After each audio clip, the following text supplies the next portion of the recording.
Kadaslar, Nasar Senes, ketemu lagi dengan Eliza Alvareza ya teman-teman ya. Kali ini sesuai dengan requestan teman-teman, kita akan membahas tentang tips dan trik interview beasiswa Masagena Edukasi ya, untuk S1 maupun S2. Jadi teman-teman, nanti saya akan share sedikit persiapan untuk sebelum interview, dan juga saya akan memberikan tips dan triknya. So don't forget to always watching my channel, like, comment, and subscribe.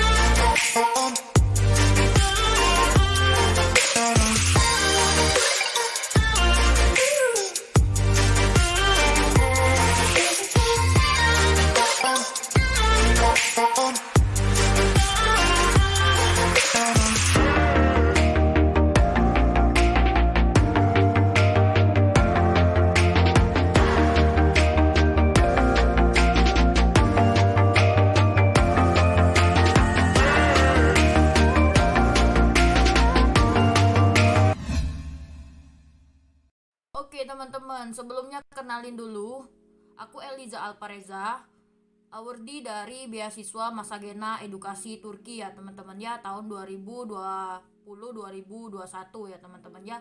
Saat ini aku ada di Sakarya University, sedang pendidikan bahasa Turki selama satu pekan, 5 level, dan semuanya di cover oleh beasiswa Masagena Edukasi ya teman-teman ya. Nah, beasiswa Masagena Edukasi itu apa? Itu adalah lembaga pendidikan yang berdirinya pada tahun 2020-2021, dan alhamdulillah mereka telah menerbangkan banyak anak-anak Indonesia yang kuliah di Turki ya teman-teman ya, baik itu jalur beasiswa ataupun jalur mandiri. Nah, dan saya adalah salah satu penerima beasiswa S2 dari Masagena Edukasi Turki teman-teman, program S2-nya ya teman-teman ya. So, salam kenal dari saya. Oke teman-teman, sebelum kita masuk ke tips dan trik, saya mau menyampaikan beberapa hal dulu bagi para calon awardee dari Masagena Edukasi, bahwasannya ada beberapa persiapan yang harus teman-teman persiapkan ketika teman-teman ingin apply di beasiswa Masagena Edukasi ya teman-teman ya. Nah, syarat dan ketentuannya itu sudah di-share di pamflet Masagena. Dan teman-teman tinggal siapkan ijazah, terus juga siapkan transkrip nilai, paspor, dan juga teman-teman siapkan isi beasiswanya, baru masuk ke tahap interview teman-teman. Yang pertama teman-teman, ketika kamu sudah masuk ke tahap interview, itu berarti exactly data yang kamu miliki itu sudah valid atau sudah sesuai dengan kriteria dari lembaga Masagena itu ya teman-teman ya. Nah, jadi lembaga Masagena ini menseleksinya dari banyak hal teman-teman. Salah satunya sertifikat akademik, non akademik, terus juga dari isi esai beasiswa teman-teman ya teman-teman ya, dan juga teman-teman juga dilihat dari keaktifan di berbagai ranah, baik itu ranah sosial, ranah pendidikan, atau yang sesuai dengan background pendidikan teman-teman, dan alasan apa yang kalian miliki ketika kalian memilih untuk ke negara Turki teman-teman. Dan itu teman-temannya semua yang di essay beasiswa itu sejumlah pertanyaan, kalau nggak salah ada 5 pertanyaan teman-teman. Dari 5 pertanyaan itu teman-teman akan menjawab sesuai dengan standar Masagena Edukasi. Nah teman-teman, dari isi esai beasiswa teman-teman itu menjadi salah satu bekal untuk nanti persiapan buat interview. Itu dulu yang pertama teman-teman. Interviewnya via online, via Zoom teman-teman ya, dan langsung diwawancarai oleh foundernya Masagena langsung. Nah teman-teman, untuk pendaftaran tahap berkas kemarin udah tutup ya teman-teman ya, tutup pada tanggal 28 Februari kemarin, dan teman-teman Bagi yang udah apply di beasiswa Masagena Edukasi, teman-teman tinggal mempersiapkan tahap selanjutnya, yaitu seleksi berkas, dan juga nanti kalau misalnya teman-teman lulus, teman-teman akan dipanggil interview, teman-teman. Nah, data yang saya dapatkan pelamar beasiswa di tahun saya itu sekitar 4 ribuan ya teman-teman ya, tapi yang masuk tahap interview itu hanya 27 orang. Itu teman-teman. Terus teman-teman, ketika kalian sudah dipilih menjadi seorang kandidat interview, itu berarti kalian udah memiliki quality yang cukup mumpuni untuk kalian diterima di Masagena Edukasi, meskipun peluangnya juga gak terlalu besar teman-teman ya, karena di tahun saya dari sekian banyak yang interview itu yang lulus hanya 3 teman-teman. Yang S2 saya sendiri, yang 2 orangnya S1. Dan cuman jangan ini teman-teman, jangan insecure dulu teman-teman ya, karena gini teman-teman, sebenarnya setiap orang tuh punya kesempatan untuk berhasil apabila dia mencoba teman-teman. Jadi meskipun kesempatan yang ada itu hanya 1%, kalau kamu sudah diantaranya, kemungkinan berhasil itu pasti masih tetap ada teman-teman ya. So teman-teman jangan berkecil hati, atau teman-teman jangan merasa insecure dulu sebelum teman-teman mencobanya teman-teman ya. Even pun meskipun kalian nanti ketika udah seleksi berkas terus juga seleksi interview tetap gak lulus juga, setidaknya teman-teman akan dapat pengalaman teman-teman, karena pengalaman itulah yang akan lebih mahal dan akan menjadi modal ketika teman-teman mau mencoba lagi teman-teman. Karena teman-teman, segala sesuatu itu memang harus dipelajari dulu, termasuk juga belajar dari kegagalan. Oke teman-teman. Nah, selanjutnya teman-teman, yang harus dipersiapkan selain juga teman-teman tadi udah mengetahui isi dari essay kalian ketika kalian dipilih di interview, berarti udah pasti isi essay kalian itu berkualitas. Yang harus dipersiapkan selanjutnya adalah mental teman-teman, karena teman-teman yang membuat teman-teman gagal ketika interview itu adalah karena kurangnya persiapan, kurang juga dalam pengetahuan, kurang juga menguasai apa yang kalian tulis. Makanya teman-teman, kalau misalnya bikin essay beasiswa itu memang harus real, harus punya sendiri ya. Isi pemikiran teman-teman itulah yang akan menjadi modal teman-teman untuk mendapatkan beasiswa. Jangan sampai kalian ketika nanti kalian masuk ke tahap interview, kalian tidak tahu apa yang kalian tulis gitu loh. Jadi saya berharap teman-teman gak ada yang minta bikinin orang, atau teman-teman gak ada yang esainya itu hasil pemikiran orang lain, karena itu berarti gak orisinil teman-teman. Sedangkan yang diinginkan oleh lembaga beasiswa ketika Anda masuk ke tahap interview adalah keorisinilan dari berkas yang kalian berikan. Itu ya teman-teman ya. Nah, terus selanjutnya teman-teman, banyak-banyak latihan. Teman-teman bisa mencari yang namanya mentor. Teman-teman juga bisa cek di YouTube. Teman-teman dengan teman-teman menonton konten ini pun itu salah satu persiapan teman-teman. Karena persiapan itu harus dari diri sendiri dan juga dari luar. Anda bisa belajar dengan orang-orang yang sudah expert di bidangnya. Kalau misalnya teman-teman udah punya kenalan kayak psikologi yang biasa mewawancarai orang, atau teman-teman punya orang-orang penerima beasiswa yang dia udah melewati fase interview, itu kan itu bisa menjadi referensi untuk teman-teman. Cari juga konten-konten interview beasiswa untuk mempersiapkan beasiswa apa aja kira-kira yang akan masuk ke daftar pertanyaan beasiswa. Terus juga teman-teman boleh banget kalau misalnya mau mengikuti yang namanya mentoring interview beasiswa, karena teman-teman gini loh teman-teman, kalau misalnya kita belajar sendiri tapi kalau misalnya didampingi guru itu beda teman-teman. Kalau misalnya teman-teman belajar sendiri, even kalau kalian salah itu kalian nggak punya tempat bertanya. Tapi kalau misalnya kalian punya mentor, punya guru, punya punya orang yang bisa mengkoreksi kalian, itu jauh lebih baik. Jadi kalau misalnya ada tawaran untuk mentoring interview beasiswa atau lain sebagainya, itu bisa menjadi salah satu referensi teman-teman untuk mencari seorang mentor untuk persiapan interview beasiswa kalian. itu ya, baik bahasa Inggris atau bahasa Indonesia itu terserah, dan juga orangnya siapa. Terus kalau misalnya sama Kak Eliza bisa atau enggak, ya insya Allah nanti saya akan membuka mentoring interview beasiswa khusus untuk calon-calon awardee Masa Gina Edukasi, insya Allah. Lanjut ya teman-teman ya. Nah, selain tadi mental, banyak-banyak latihan, dan juga kalian juga harus menguasai isi dari essay beasiswa kalian. Yang paling penting itu adalah ridho orang tua dan juga doa teman-teman. Even kalian udah usaha semaksimal mungkin, tapi kalau misalnya kalian gak diridoin, gak dapet juga teman-teman. Sedikit cerita ya teman-teman ya.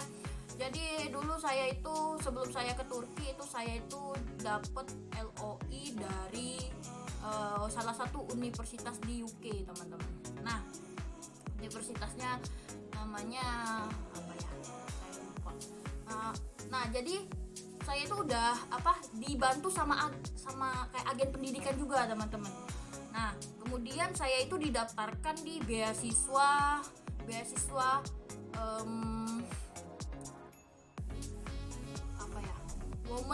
woman leader. Itu tuh beasiswa memang khusus cewek, cuman beasiswa itu memang tidak, namanya STEAM teman-teman. STEAM itu khusus untuk sains dan teknologi teman-teman ya. Nah, cuman pada saat itu kan kuliah di UK kan cepet teman-teman ya, cuma 1 tahun kan. Nah, jadi dia bilang, kamu dengan potensi yang kamu punya insya Allah kamu bakal lulus Eliza, kayak gitu loh. Jadi nanti kami bantu kamu sampai dapat letter of academic kayak gitu kan. Nah, mereka saya Liverpool University.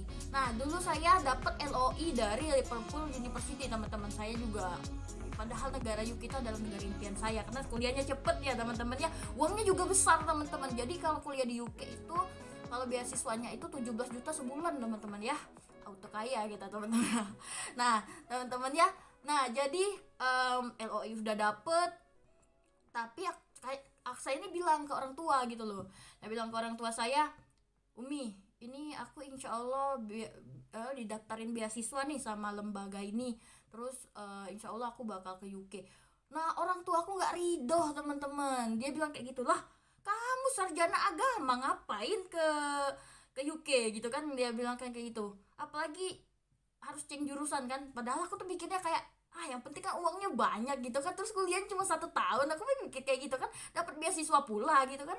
Cuman itu tadi teman-teman, yang namanya ridho orang tua tuh benar-benar penting ya teman-teman ya. Jadi orang tua aku nggak ridho teman-teman. Tiba-tiba di pertengahan seleksi teman-teman ya, ada perubahan perubahan persyaratan teman-teman. Yang awalnya mereka itu tidak meminta IELTS kan kalau misalnya beasiswa itu kan UK itu kan pakai IELTS ya teman-teman ya. Tapi waktu itu aku tuh nggak disyaratin IELTS karena aku udah punya basic kan, kata mereka tuh udah punya modal nih, kira-kira anak ini bisa dapat beasiswa gitu loh, karena aku kan pemburu beasiswa S2 kan. Nah, jadi dengan kontribusi aku tuh dibayar dengan dapat beasiswa ini kayak gitu loh. Ternyata teman-teman, orang tuaku berucap kalimat nggak boleh teman-teman ya.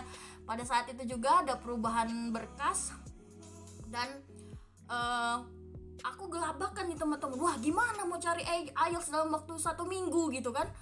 Itu waktunya hanya 1 minggu teman-teman, rentan waktunya. Terus aku diminta untuk dari lembaga beasiswa, lembaga yang ngurus aku ini untuk tes IELTS preparation dulu kayak gitu kan.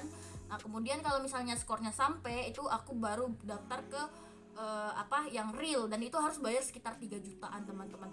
Teman-teman, ketika orang tua kita nggak ridho, sesuatu yang mudah itu jadi terasa sulit teman-teman. Jadi teman-teman, penting banget yang namanya ridho orang tua ya teman-teman ya.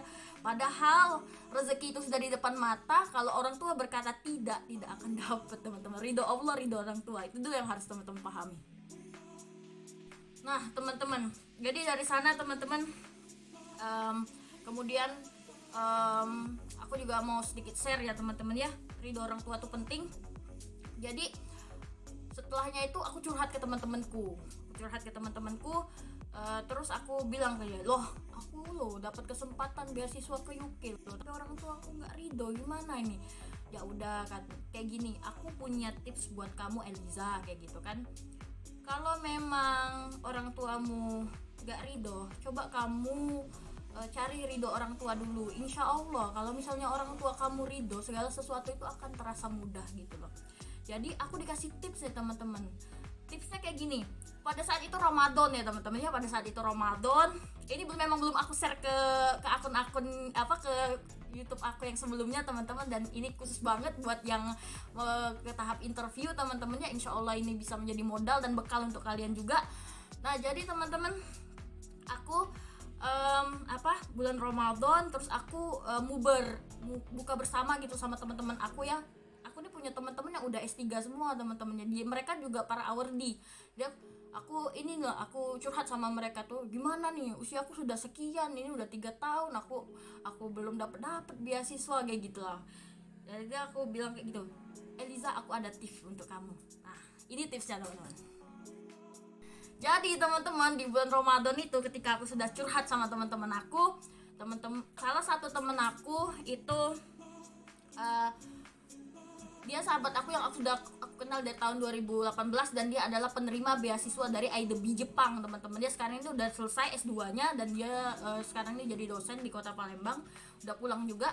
Nah teman-teman, dia tuh bilang kayak gini ke aku, Eliza, ridho Allah orang tua itu adalah ridhonya Allah. Sekarang tugas kamu adalah mencari ridhonya dengan cara coba, ini adalah momen yang paling bagus ya, Ramadan ya. Nanti itu kan bakal sholat id teman-teman. Jadi ketika sholat id itu coba kamu cuci kaki ibumu kayak gitu loh. Kamu cuci kaki ibumu, kamu minta ridhonya untuk keberhasilan dan kesuksesanmu. Itu kata temanku. Kemudian aku berpikir, mungkin memang aku selama ini banyak dosa sama orang tuaku, atau aku belum mencari ridhonya sehingga langkahku dipersulit gitu kan. Nah jadi setelah aku berpikir itu teman-teman, kemudian aku merencanakan kan itu 3 hari sebelum hari raya teman-teman ya, aku sudah berpikir insya Allah aku akan ngikuti tips dia. Jadi teman-teman, pas di bulan Ramadan sudah selesai, pas sholat id, pulang dari sholat id, aku nggak langsung salaman dengan orang tuaku, aku langsung ambil ember, terus aku isi dengan air, terus aku bilang ke orang tuaku, Umi, aku manggil Umi ya, Umi duduk sini Mi. Terus aku, Mi coba Mi cuci Mi kaki, masukkan kakinya ke ember ini Mi. Terus aku cuci kaki ibuku teman-teman, surga itu kan di bawah telapak kaki ibu ya teman-teman ya. Nah jadi aku cuci kaki ibuku dengan aku bilang ke umiku kayak gitu, aku terharu ini.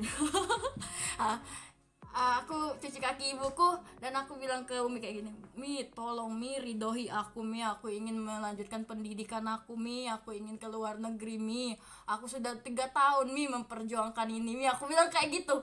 Kata Umiku, iya enggak apa-apa, tapi enggak usah ke UK katanya, ke Turki saja, kayak gitu kata orang tuaku. Ya Allah, ke Turki saja kayak gitu loh. Itu kalimat yang sederhana, kalimat yang keluar dari ucapan dari orang tua itu benar-benar ridho Allah teman-teman. Dan itu loh jawaban dari orang tuaku. Jadi aku nggak diridhoi ke UK, tapi aku diridhoin ke Turki teman-teman. Jadi apapun itu Mi, yang penting yang terbaik, insya Allah ini bisa menjadi sarana dakwahku Mi, aku bilang kayak gitu. Umi aku juga bilang kayak ini, semoga sukses dunia akhirat. Oh ya Allah, doa orang tuaku masya Allah, aku bener-bener. Terus ada lagi satu doa dari orang tuaku, semoga nanti akan ada orang yang akan menemani dakwahmu kayak gitu loh, jadi kamu nggak sendirian lagi. Wah tapi nggak tahu, belum tahu yang mana orangnya kayak gitu. Siapa tahu yang nonton ini salah satunya ya kan. Amin ya rabbal alamin. Aku ingat sekali itu adalah sesuatu yang sangat berkesan dalam perjalananku mendapatkan beasiswa ini. Teman-teman, itu sedikit cerita dari aku ya teman-teman ya, bagaimana ridho orang tua itu benar-benar jadi salah satu the power of point untuk teman-teman mempersiapkan interview beasiswa teman-teman. Baik itu aku nggak beruntukkan cuma buat masa kena ya teman-teman, tapi apapun cita-cita kamu, apapun keinginan kamu, apapun yang kamu inginkan, jangan mendahulukan diri sendiri sampai kamu lupa ridho orang tuamu gitu loh. Karena ridho orang tua tuh menembus langit ketujuh teman-teman, dan itu benar-benar terjadi di hidup aku ya teman-teman ya. Nah kemudian teman-teman, selain minta ridho orang tua, teman-teman juga butuh yang namanya bermuhasabah diri. Terus luruskan niat teman-teman. Ketika kamu ingin mendapatkan beasiswa, peruntukanlah apa yang kamu lakukan itu untuk masa depan bangsa, untuk masa depan negara, untuk masa depan anak cucu kita kelak teman-teman. Jangan salah tujuan teman-teman. Kayak saya kan niatnya udah salah kalau ke UK kemarin kan teman-teman ya. Saya merelain buat change jurusan karena kuliah di UK 1 tahun. Itu alasan saya yang pertama. Terus saya juga materialistis gitu loh, ngelihat ini kan apa tuh namanya, karena uang beasiswa di UK itu lumayan besar kan, jadi saya lupa tujuan saya teman-teman. Kemudian tips juga luruskan niat ya teman-teman ya. Kemudian perbanyak ibadah, perbanyak mendekatkan diri kepada Tuhan Yang Maha Esa, apapun agama kalian ya teman-teman ya. Karena setiap orang itu punya keyakinannya sendiri-sendiri.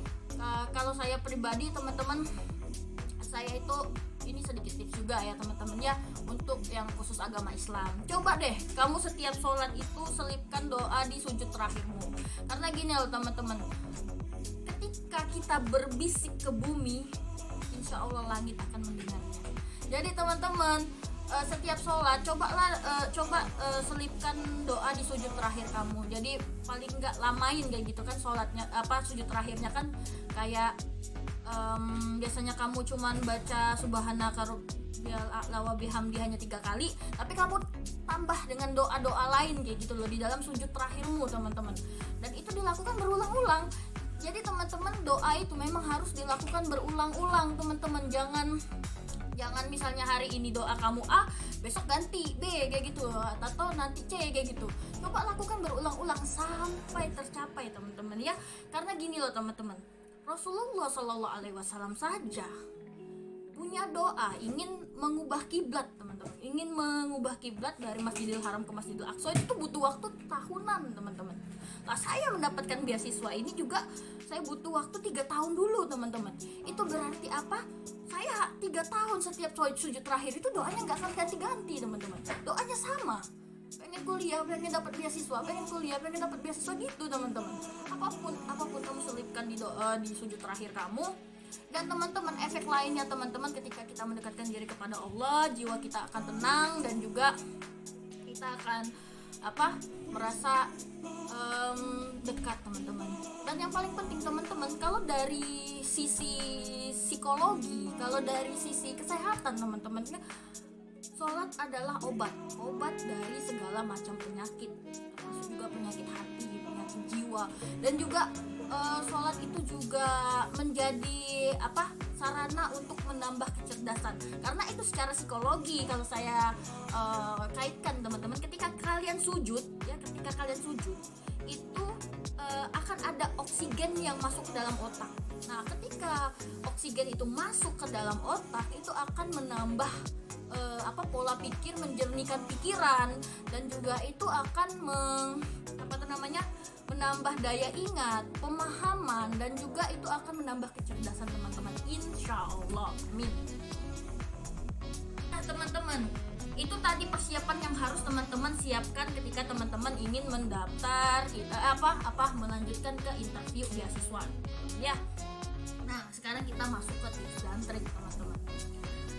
Kalau untuk tips dan trik dari saya teman-teman, untuk diri sendiri ya, untuk diri kalian ya, maksudnya ya yang calon-calon awardee, itu tadi udah beberapa hal yang harus dipersiapkan. Tips dan trik saya adalah coba baca-baca lagi esai beasiswa yang kamu miliki teman-teman. Terus juga kalian juga harus banyak-banyak praktek. Nah teman-teman, kalian pahami banget apa yang ingin kalian sampaikan ketika nanti interview beasiswa. Terus yang kedua teman-teman, kalian itu jadilah pribadi yang seunik mungkin, sehingga itu yang akan membedakan kalian dengan kandidat beasiswa lain, teman-teman. Karena yang daftar beasiswa itu ribuan, terus juga yang akan masuk ke tahap interview itu juga ribuan, teman-teman. Banyak, teman-teman ya. Nah, jadi teman-teman, bagaimana Anda menjadi pribadi yang seunik mungkin, teman-teman? Nah, terus teman-teman, kalian tuh harus mempunyai apa yang kalian tulis, apa yang kalian lakukan itu selaraskan dengan apa yang akan kalian sampaikan. Jangan nanti kalian ngomongnya di interview itu, di essay beasiswa itu, nanti ketika kalian di interview ditanya, kalian jawabannya B. Jangan seperti itu, teman-teman. Nah, terus teman-teman harus juga yang namanya banyak-banyak praktek. Tadi udah saya kasih tahu ya, teman-temannya. Cari mentor untuk merevisi kayak gitu loh. Terus teman-teman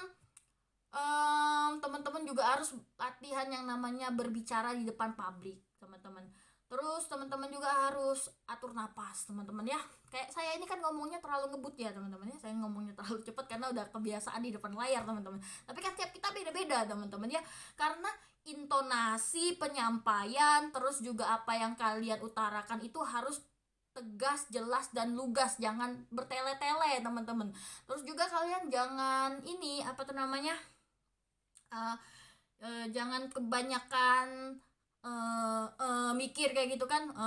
Saya ngerti banget kalian itu kan pasti akan gugup kayak gitu kan, terus juga gemetaran. Nah, tips dari saya, teman-teman, kalian ketika kalian gugup atau kalian gemeteran kayak gitu kan, nggak persiapkannya, sebelum kalian masuk ke tempat interview atau sebelum kalian bertemu dengan interviewers itu, coba kalian siapkan napas dulu. Siapkan napas, tarik napas panjang-panjang, hembuskan pelan-pelan, tenangkan hati dan pikiran. Kemudian kalau hati sudah tenang, deg-degannya udah berkurang, itu teman-teman bisa lebih rileks dalam menjawab ya, teman-teman ya. Terus juga teman-teman, pertanyaan itu biasanya tidak jauh-jauh dari apa yang kalian tulis di essay, tapi terkadang juga tergantung lagi maunya lembaga beasiswa ini apa kayak gitu loh. Kadang ya pertanyaan itu tidak sesuai dengan apa yang ditulis di essay. Jadi teman-teman harus menyiapkan wawasan yang luas, teman-teman. Kalian juga harus banyak-banyak membaca, memahami, memiliki referensi, khususnya ke negara Turki mau ngapain aja, teman-teman ya. Sehingga ini bisa menjadi modal dan bekal teman-teman buat nanti menjawab pertanyaan dari interviewer itu sendiri, teman-teman ya. Jadi penting banget yang namanya teman-teman menguasai apa yang kalian tulis, tapi juga menguasai tentang negara Turki itu, teman-teman. Yang paling penting, teman-teman ya, ketika nanti teman-teman ditanya tentang feedback, kan setiap lembaga beasiswa itu kan menginginkan feedback. Nah, apa yang akan kalian berikan untuk lembaga Masagena, terus apa yang akan kalian berikan setelah kalian lulus dari Turki itu mau ngapain aja. Terus teman-teman, yang paling penting juga teman-teman, apapun yang ingin kalian capai itu bisa terukur dan terarah, logis dan masuk akal, teman-teman ya. Jadi jangan kalian nanti menjawabnya, feedback yang akan saya berikan, saya akan menyebarkan lembaga Masagena ke seluruh dunia, itu nggak masuk akal. Atau nanti saya akan membuat cabang-cabang kayak gitu kan di seluruh dunia kayak gitu kan. Ukurannya dunia itu gede loh, dunia kayak gitu loh, masuk akal nggak kayak gitu loh. Jadi jangan yang kayak gitu ya, teman-teman ya.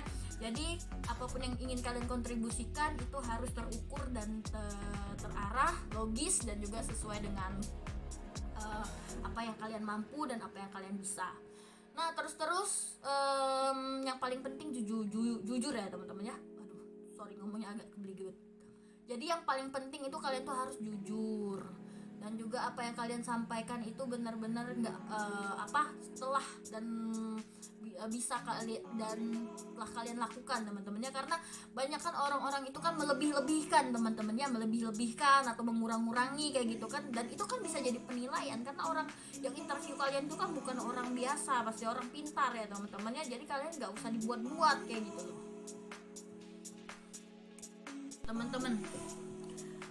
Itu tadi ya teman-teman ya, jadi harus jujur, harus bisa dipertanggungjawabkan, bisa kalian realisasikan, terus juga kalian tuh harus jadi pribadi seunik-uniknya, dan juga niat harus lurus ya, jangan salah niat kayak gitu kan. Nanti aku kalau misalnya udah lulus dari Turki itu aku pengennya A B C D E F G H I G ya, tapi nggak ada kontribusi untuk negara, nggak ada kontribusi untuk Indonesia, nggak ada kontribusi antar negara Indonesia dan Turki atau lembaga Masagenan dengan Turki, sehingga semuanya itu kayak apa ya, kepentingan diri sendiri. Nah itu nggak boleh ya teman-teman ya. Kalau misalnya nanti kalau misalnya udah lulus ya saya mau bekerja di bla bla bla kayak gitu, kemudian saya hidup kaya raya dan lain-lain, nah itu is not good for you ya teman-teman ya, itu nggak bagus teman-teman. Dan itu jadi penilaian juga oleh interviewer beasiswanya teman-teman, karena teman-teman orang yang mau nyekolahin kamu itu pastinya dia memiliki planning future untuk kamu ke depannya. Kenapa anak ini harus disekolahin, kenapa harus dia, kenapa bukan yang lain kayak gitu loh. Jadi teman-teman memang harus luruskan niat teman-teman, niat harus lurus, dan juga teman-teman ridho ikhlas mengabdikan diri untuk negara kamu ketika kamu memang ingin mendapatkan beasiswa teman-teman ya. Itu tadi ya teman-teman ya, tips dan trik interview beasiswa Masagena yang bisa saya berikan kepada teman-teman. Ini juga bukan cuman untuk beasiswa Masagena aja, tapi untuk semua beasiswa bisa dipakai ya teman-teman ya, tips dan triknya. Insya Allah semoga ini bisa menjadi modal bagi teman-teman untuk mendapatkan beasiswa khususnya Masagena. Tapi kalau misalnya mau dicoba di semua beasiswa lain is okay teman-teman, karena kita nggak akan tahu rezeki yang mana. Yang penting adalah teman-teman jangan pernah menyerah sebelum dapat ya teman-teman ya. Even nanti kalian misalnya gagal kali ini, kalian masih ada waktu dan kesempatan untuk mencoba lagi dan mencoba lagi. Dan teman-teman, perjuangan itu nggak pernah final, dan teman-teman harus selalu memberikan yang terbaik. So don't forget to always watching my channel, like, comment, and subscribe. See you soon.